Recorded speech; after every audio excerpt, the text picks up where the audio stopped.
Avery Sinclair had always been the sweet, innocent college girl in the dorm live streams, the one with the bright smile and flawless selfies that made everyone adore her.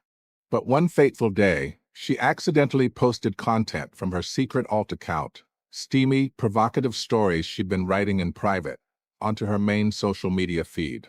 It blew up overnight, exposing her hidden wild side to the entire campus. Comments flooded in, some shocked, some obsessed. Her roommate cornered her in the dorm, barely holding back laughter as she demanded to know if Avery was trying to destroy their reputation. Avery burned with embarrassment, tears of regret stinging her eyes as she fell asleep that night. When she opened her eyes again, everything had changed. She had transmigrated into the world of her own unfinished campus novel, reborn as a minor cannon fodder character. A shaky, newbie system voice echoed in her mind, explaining the mission: bring down the untouchable male lead, the cold, high-collared flower of the school, known for his icy detachment, Xavier Knight. Avery asked how exactly she was supposed to do that. The system scratched its virtual head in panic. This is your story, host. You wrote the setup. But Avery had only outlined the characters. The plot details were a blank slate. The system whimpered that it was just an intern on a trial run. Left with no guidance, Avery decided to take the unconventional path. Her phone buzzed nonstop on the desk. It was a group reminder about the class reunion that evening. Avery chose her seat carefully, positioning herself directly across from Xavier Knight. The man sat there in a crisp white shirt, his expression as indifferent as ever. Whenever their eyes met by chance, he would glance away quickly, almost fleetingly. That night, the classmates drank heavily, determined to let loose. Bottles emptied one after another until the class monitor suggested moving to a private karaoke room next door. Avery trailed behind Xavier, slipping into the seat right beside him in the dimly lit booth.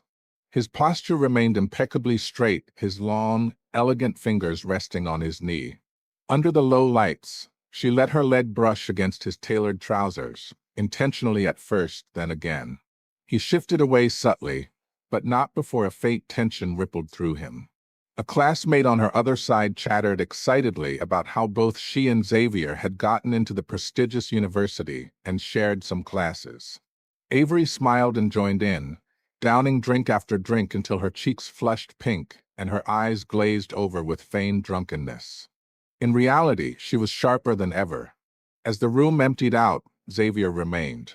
Seizing the moment when no one was watching, Avery pretended to collapse, tumbling straight into his lap. His entire body went rigid beneath her. She was close enough to inhale the subtle cedarwood scent clinging to his skin. Her fingers clutched the edge of his shirt as she half opened her hazy eyes and pressed her lips to his thin ones, nipping and grinding softly. Just as she was about to deepen it, she pulled back dramatically, letting herself slump forward, only to land awkwardly across his thighs. The muscles in his legs tensed visibly under the fabric, and something else stirred prominently. In the shadows, his dark eyes deepened with restraint, his throat bobbing as a trembling hand steadied her. Xavier called out to the remaining classmate, his voice steady.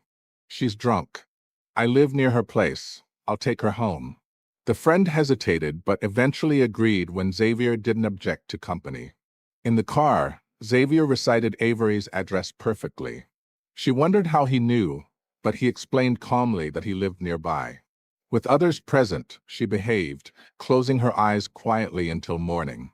She woke up late the next day, mortified by her boldness. Grabbing her phone, she messaged him in a soft, drawn-out tone. "Sorry about last night, Xavier. I accidentally kissed you. Hope you're not mad." His reply came swift. "It's fine." Then, seconds later, "I'm not angry." Avery smirked. "That's good. Can I kiss you again sometime?" She withdrew the message in the final seconds. Silence followed. Unseen by her, Xavier stared at the retracted text, his face flushing deeply, fingers curling tight with a twisted thrill. Though they attended the same elite university, their majors kept encounters rare. Avery bribed Xavier's roommate for intel he lived alone in a luxurious off-campus villa, but returned to the family estate weekends. One Saturday night, she knocked on his door.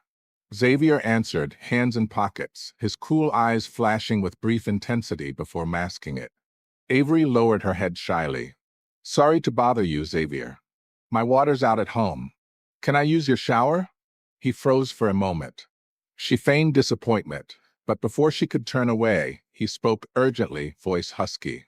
"It's fine. Come in." She followed him inside the sprawling modern villa, all sleek marble floors and floor-to-ceiling windows overlooking the city skyline. He handed her oversized clean pajamas, eyes averting. "Never worn." Pointed to the bathroom.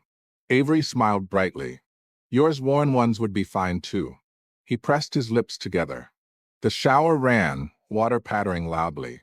Xavier stood frozen in the living room, breathing ragged, hands clenching as forbidden images flooded his mind. He bit his lip hard enough to draw blood, forcing composure. The pajamas hung loose on her, barely covering her thighs. Xavier glanced once, ears burning crimson, then looked away. Coughing lightly. "Put on the pants." "It's hot," she replied innocently, beaming. They sat on the plush leather sofa in silence until he murmured, "This isn't right." Avery leaned closer, tilting her head. "What's not right? Or do you not like me?" She pouted sadly. Xavier inhaled sharply, voice rough. "It's not that. Your mouth, why is it bleeding?" He touched his own bitten lip reflexively. "Nothing." Avery reached out, brushing his soft lips. "Don't move." She wiped the blood gently with tissue, his warm breath grazing her forehead. "Done," she asked if he was stressed. Xavier's face and physique drew endless admiration on campus confession walls. He was practically the university's poster boy. Her system chimed in after months dormant. Progress 6/100. "Keep going." Frustrated at the slow crawl, Avery decided to escalate. She created an anonymous alt account, adding Xavier and bombarding him as an obsessed fan, praising his intellect, looks, body. He replied coldly once thanks. But she persisted daily with good mornings, good nights. He always responded politely. Soon, she upped the anti-flirty messages, suggestive photos and lace. "Can I come over tonight for dinner? And maybe more?" Days of silence followed. Avery fumed but felt a secret pleasure. He hadn't blocked her. In their shared elective, a girl chatted animatedly with Xavier. Jealousy flared in Avery. She took a corner seat. Sunlight haloed him like gold. His profile was striking, deep brow bone, straight nose. Annoyed at herself for staring, she kicked the desk. Unseen, Xavier turned, frowning possessively in her direction, eyes filled with confusion and obsession. After class, as she hurried out, a strong arm yanked her into an empty classroom. The door locked with a click. Xavier loomed over her, not cold but almost wounded. "Why didn't you sit next to me today?" Avery crossed her arms. "Plenty of seats. I sit where I want." His fists clenched white-knuckled. "Aren't we friends? You have so many. What's one less?" Cracks showed in his facade. Avery turned away, missing the dark twist in his gaze. "Are you angry with me?" His voice softened, laced with sour persuasion. "Avery, don't provoke me, then leave me again." "Okay." She fled, heart racing strangely.